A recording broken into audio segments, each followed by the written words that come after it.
Welcome to Auto Afflicted. Can I take your order? Just kidding.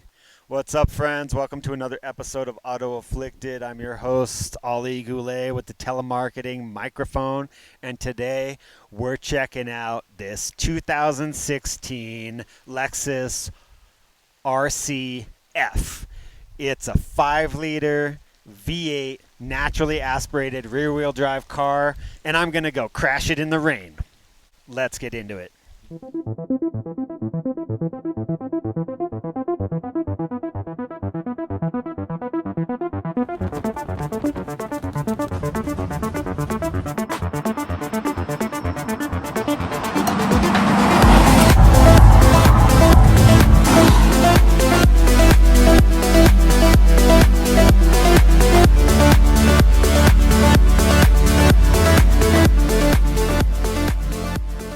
So, 2016 Lexus RC F. What does that mean? Well, the F is the performance brand for Lexus, and here they've given us a massive 5-liter V8. It does have just about 380 pounds of torque, though, coming out of about a 470 horsepower engine. So a lot of the car review gurus have said that, this is basically a flop because they always like to compare it to the M4 and the fact that it really didn't take out the M4 as far as market share goes. But as you'll see from my driving impressions, I don't really think that's a fair comparison. I mean, I think that Lexus built this to be exactly what it is. It's a luxury sports car. It gives you plenty of good power, but at the same time, it's giving you that luxury ride. And, that's the thing that the M4 doesn't necessarily give you. The M4, my understanding, is a lot harsher. Sure, it's more performance for the track, but you do compromise that. And this is that luxury sports car that gives you power, gives you enjoyment, but also keeps that deep luxury as far as, good sound deadening, great ride, and really amazing handling, even though it's never going to be a track car. One of the easiest ways to tell the V8 is actually by these vents here. The other lower F models don't have the side vents. These are actually functional vents, along with all of the rest of the venting on the car. And brakes are just massive. When it comes to the front end styling, it's super polarizing. Some people just really don't love it. I think that it is really good looking, honestly. Totally functional. You'll see the venting does breathe all the way through, not like a lot of other cars that you see that just look like they've got great venting, and then this actually ends up being solid. There are oil cooler over here. The inlets right here actually bring air into the brakes. So all very thoughtfully designed, and honestly, I love the muscular front end, how the hood just, has this bulge and then dive over. I just think it looks awesome, even though there is certainly a lot going on here, with the checkmark running lights and the pointy headlights. But it's mean, and I like that. But you know what? It's wet. It's like wop, wop, wop, wet-ass performance, and we're going to take this thing and get out of the rain physically and get into the canyon. Let's go. All right, let the driving impressions begin. So I gotta say, my first complaint is that I had to reach so far back to get my seatbelt. Is it because I'm short?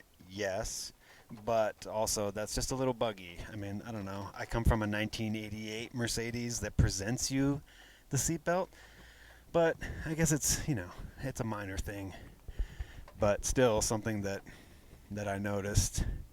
The other thing I noticed that was a little bit buggy is when I went to open the sunroof, I just wanted to crack it a little bit so I get a little airflow, and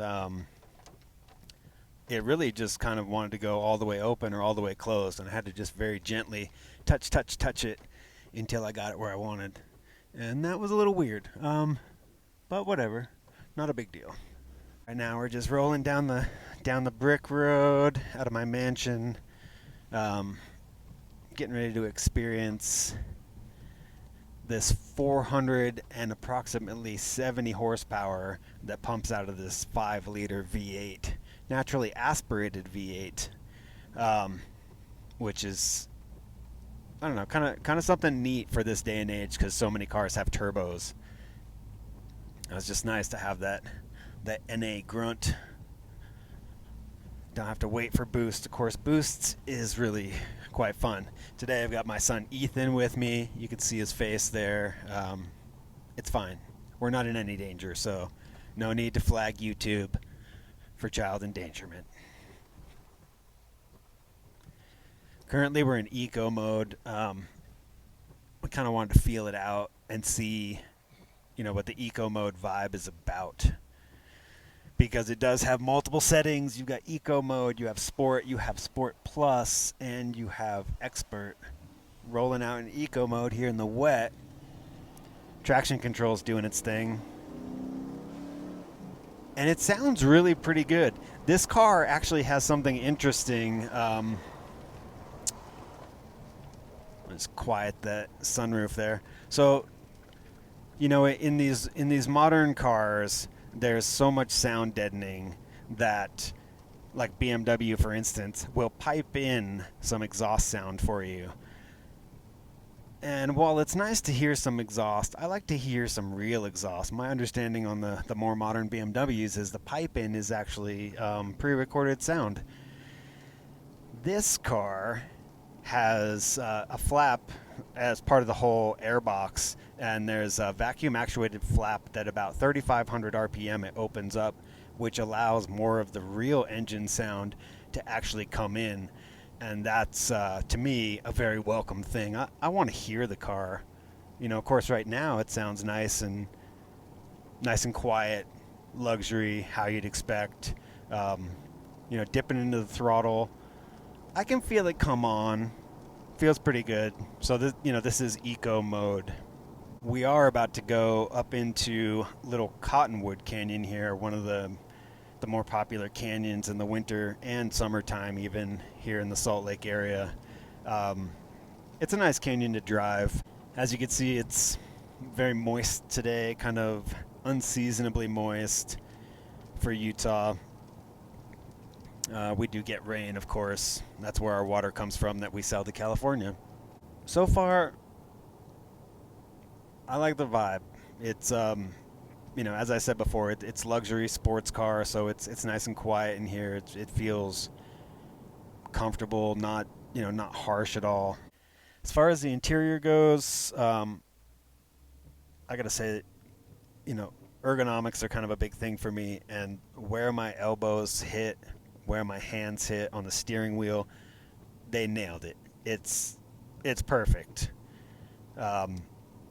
I wouldn't change a thing. As far as the quality of the interior goes, there's really no cheap plastics in here, hardly any plastic to begin with. Everything really is leather wrapped. You've got some good carbon fiber in here, even some Alcantara on the elbows, which is nice because it gives you a bit of grip.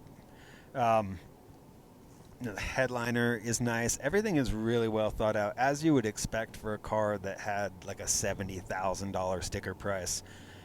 This is a very low mile one, about just over 40,000 miles on this car.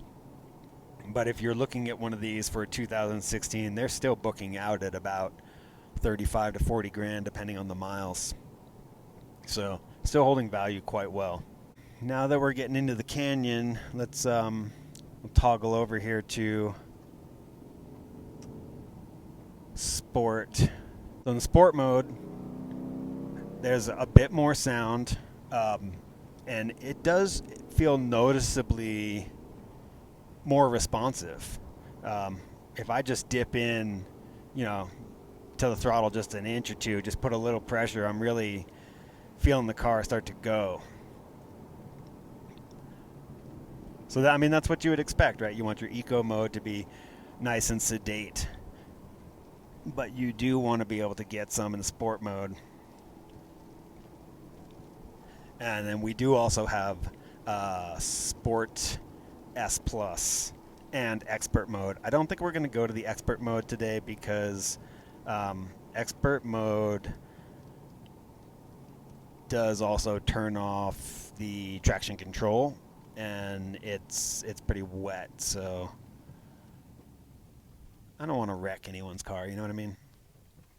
I want to keep it on the road. That was kind of one of the agreements I had with my friend Jeff. He said, hey, take my RCF, tell me what you think about it, just don't damage it.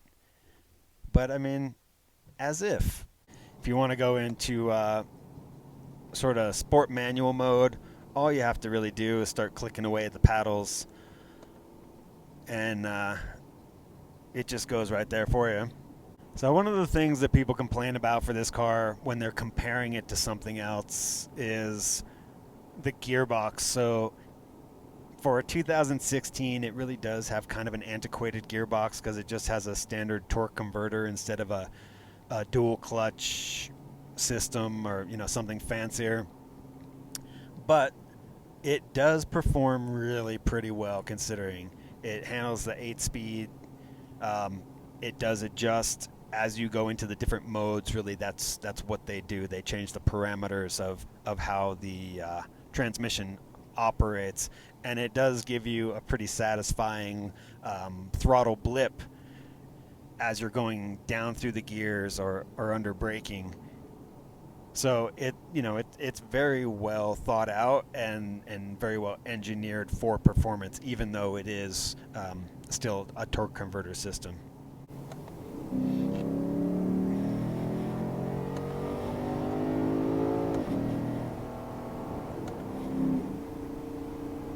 Yeah, so I guess for some people, one of the drawbacks to this car is that it doesn't even come with a manual option.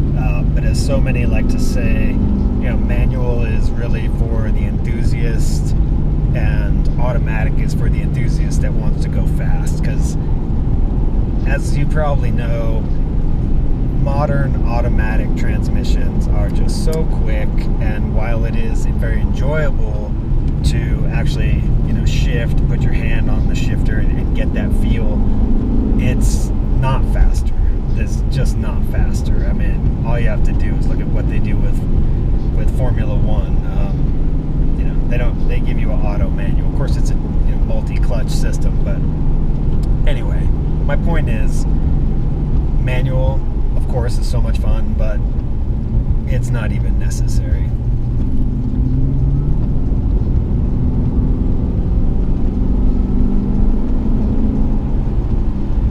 There really is nothing like carving your way up into the mountains here, especially on a day like today. Even though it's rainy, not really ideal for flexing a rear-wheel drive car. Just the beauty is pretty hard to beat. Just, I love the mist on the mountains and the layers that it gives you. And then you get 2 lanes and an earful of beautiful exhaust noise.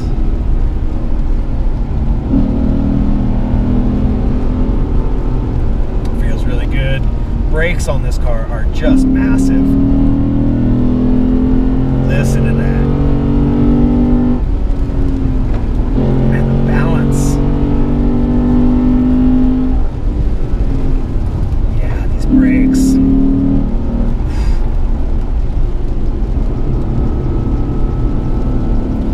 Yeah, so, for me, it's important when you can get behind the wheel of a car and have it just sort of be intuitive and, feel like you've owned it for years. I feel this. Like, I'm just comfortable right now.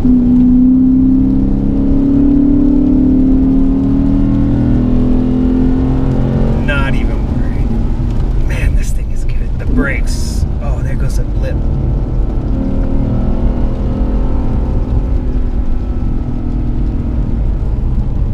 It really does kind of want to hold the gears in the sport mode. Like, you could stay mid-gear. It's not going to shift on you. It's going to take you right up to the revs. just feels really, really good. What do you think? Should we flip it to Sport Plus?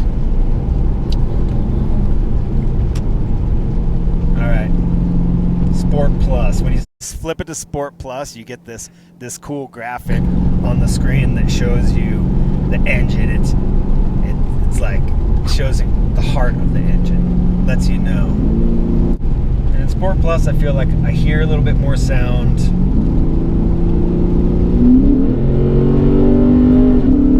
And it does give you a little bit more performance. It's a little scary out here because it's wet. Yeah, I just listen to that.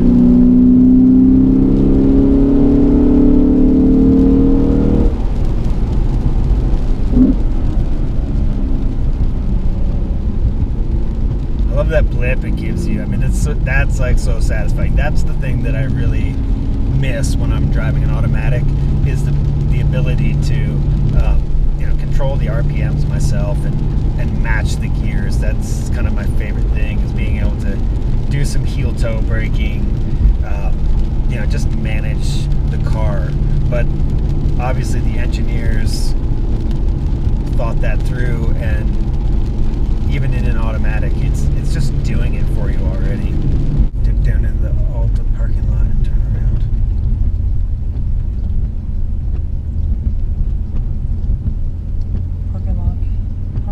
Parking lot is looking pretty wide open. That parking lot looks looking lit.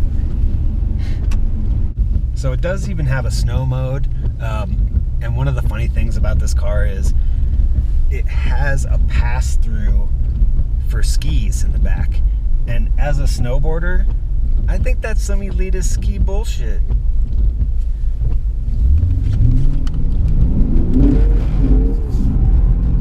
Anyway, we don't want to wear out my buddy's tires. It's wet, so I just wanted to see what it would do. Obviously, almost 500 horsepower. It's going to break it loose. I'm going to go ahead and put the traction control back on because I don't want to blow off the road.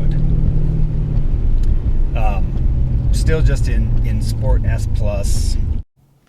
When it comes to operating what they call the infotainment system, it has this interesting touchpad here that's very much like a Mac touchpad mouse that you might find on a laptop, on an Apple product. It's pretty easy to work. I see what people are saying. A lot of reviewers say that it's distracting, but it's like anything else. Once you get used to it, there's no reason you couldn't operate this totally normal without having to look at what you're doing. It does even give you a little feedback when you get on top of what you want to select. It gives you a little bump, and that feels pretty good. The other cool thing is capacitor touch lights and capacitative touch lights. Either way, when you touch them, they just turn right on. You don't have to push up on anything. Very similar on the heating controls, so you can just slide your finger up and down on this little area here, and it just takes the heat up or down. I like that a lot, actually. When it comes to heated seats and cooled seats, very simple touch control, nothing fancy, just kind of traditional buttons. All in all, I think they really nailed it on the interior. And I really enjoy also analog clock, and then what they've chosen to do with the gauge cluster. So it's very analog looking, analog style font, but digital. So pretty cool. Downhill in the rain, that's fine. We don't mind.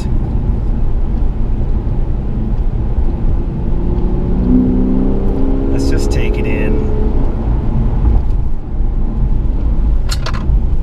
You can feel the car squirming a little bit with how wet it is.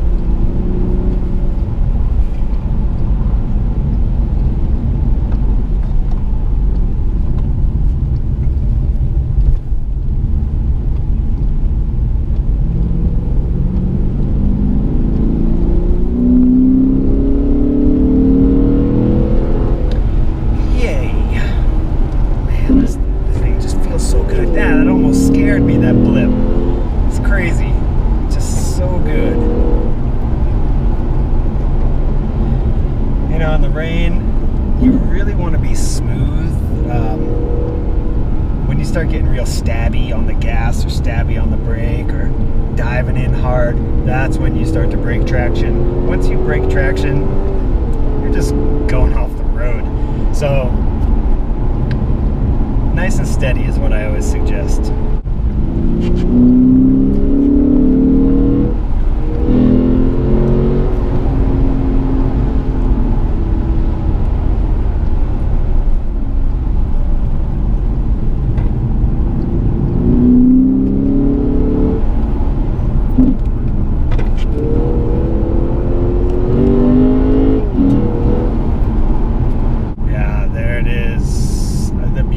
Salt Lake opening up before you, and then Beauty and the Beast.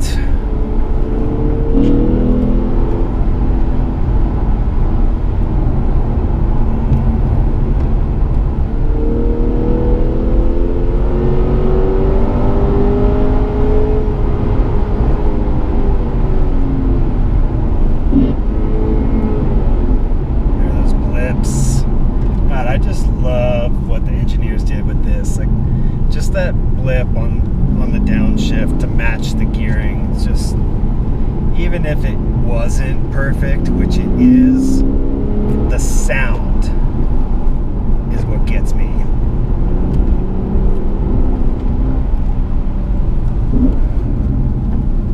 And the grip, there's a good amount of grip, and it pivots.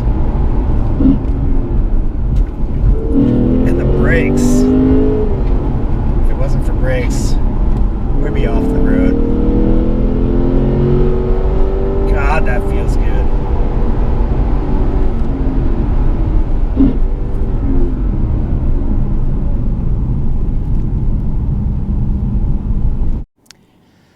So, right, the RC F, 5-liter V8. 467 horsepower, about 380 foot-pounds of torque, 0 to 60 in 4.4. I think that's pretty good. Some people would say, yeah, but the M4 does it in 3.9. You know, that's marginal.